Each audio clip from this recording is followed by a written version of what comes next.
గాడిద మనల్ని తన్నిందని గాడిదను మనం తనలేం కదా. అదేవిధంగా దుష్టులు మనల్ని నిందించారని తిరిగి వారిని నిందిస్తే వారికి మనకి తేడా ఏముంటుంది? గాడిదలకి దూరంగా ఉన్నట్టే అలాంటి స్వభావం ఉన్న వారితో జాగ్రత్తగా ఉండడం మేలు. నీకు చేత కాకపోయినా ఎదుర్కొనవలసిన యుద్ధం జీవితం. అది నిన్ను చంపదు కానీ చావు దెబ్బలు కొడుతుంది. నువ్వు కింద పడే కొద్దీ అది యుద్ధమే. ఎప్పుడైతే పడి లేస్తావో అది చరిత్ర. అబద్ధం చెప్పేవాడు 1,00,000 చెప్తాడు. ఎందుకంటే వాడి దగ్గర 1,00,000 కథలు సిద్ధంగా ఉంటాయి.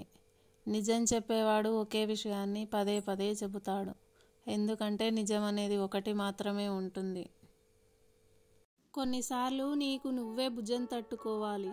ఎందుకంటే తట్టేవారి కంటే నెట్టేవారే ఎక్కువ ఈ లోకంలో. కొన్నిసార్లు నీకు నువ్వే నవ్వించుకోవాలి. ఎందుకంటే నవ్వించే వారి కంటే నవ్వుల పాలు చేసేవారే ఈ లోకంలో ఎక్కువ. అడ్డదారిలో మోసం చేసి సంపాదించిన ధనం ఎప్పటికీ నిలవదు. వారిని కర్మ వెంటాడి నాశనం చేస్తుంది. ధర్మంతోనే ధనం వస్తుంది. ఆలస్యమైనా సరే ధర్మమే గెలుస్తుంది. చెవులు 2 ఒకే శబ్దాన్ని వింటాయి. 2 కళ్ళు ఒకే దృశ్యాన్ని చూస్తాయి.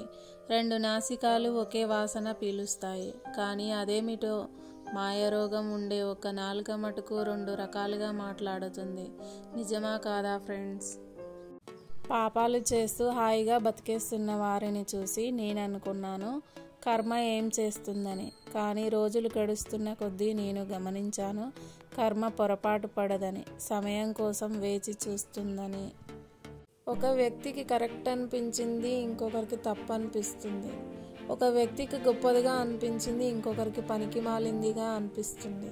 ఇక్కడ ప్రతిదీ సగటు వ్యక్తి తను పుట్టి పెరిగిన సమాజపు దృష్టికోణం నుంచి చూసినప్పుడు వారు చేసేది గొప్పదిగా, ఇతరులు చేసేది నీచమైనదిగా కనిపిస్తుంది.